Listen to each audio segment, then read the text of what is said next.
क्या अमेरिका से अपने एटम बम छीनना चाहता है यूक्रेन? ये सवाल इसलिए क्योंकि यूक्रेन में बहुत भयंकर युद्ध चल रहा है। रूस के कुर्स्क में भी बड़ी खतरनाक जंग जारी है और ट्रंप को तो इस बात का यकीन है कि ज़ेलेंस्की युद्ध खत्म नहीं करना चाहते। इसलिए व्हाइट हाउस की तरफ से कहा गया कि ज़ेलेंस्की नहीं चाहते कि कब तक उन्हें अमेरिका का समर्थन हासिल है तब तक शांति हो। ये ज़ेलेंस्की की तरफ से दिया गया सबसे खराब बयान है। अमेरिका इसे बर्दाश्त नहीं करेगा।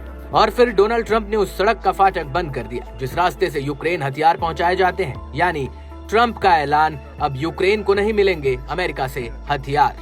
यही वजह है कि ज़ेलेंस्की अपने वो हथियार वापस चाहते हैं जिसे उन्होंने शांति के बदले अमेरिका को सौंप दिया था।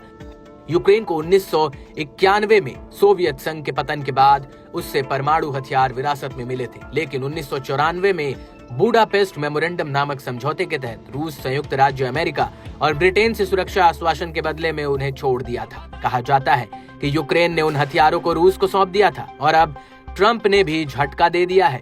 व्हाइट हाउस में ट्रंप और ज़ेलेंस्की के बीच हुई तीखी बहस के 3 दिन बाद ट्रंप ने एक नया हुक्म जारी किया है और ये हुक्म एक नई गारंटी दे रहा है। गारंटी इस बात की कि यूक्रेन ने ये युद्ध पक्का हारेगा। डोनाल्ड ट्रंप के बड़े फैसले ने पुतिन का काम आसान करना शुरू कर दिया है। डोनाल्ड ट्रंप ने उस हाईवे को बंद कर दिया है जिससे यूक्रेन तक अमेरिका के हथियार पहुंचाए जा रहे थे। ट्रंप ने यूक्रेन को दी जाने वाले हथियार और बाकी मिलिट्री मदद पर रोक लगा दी है। यानी अभी तक जो हथियार ज़ेलेंस्की को मिले हैं उसके बाद अमेरिका से कोई हथियार अब यूक्रेन नहीं पहुंचेंगे, क्योंकि अब रास्ते में खड़े हैं डोनाल्ड ट्रंप और उनके हथियार सप्लाई पर स्टॉप वाला ऑर्डर जारी कर दिया है।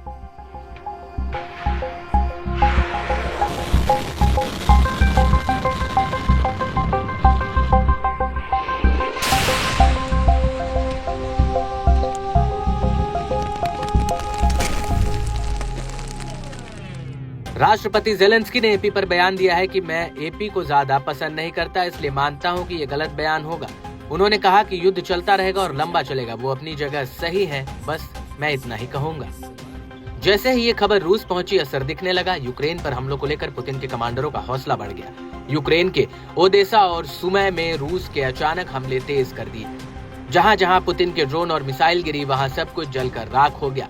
पुतिन मरियुपोल में 2022 में ही कब्जा कर चुके हैं। अब वो दूसरे बंदरगाह वाले शहर ओदेसा को जीतना चाहते हैं। ओदेसा अब भी ऐसा पोर्ट है जहां से यूक्रेन के गोदाम भरे जा रहे हैं। यही वजह है कि पुतिन के कमांडरों ने हाल के हमलों में ओदेसा को लगातार अपने टारगेट पर रखा है। पुतिन की सेना समुद्री रूट पर कब्जा करके यूक्रेन को दुनिया से काट देना चाहती है।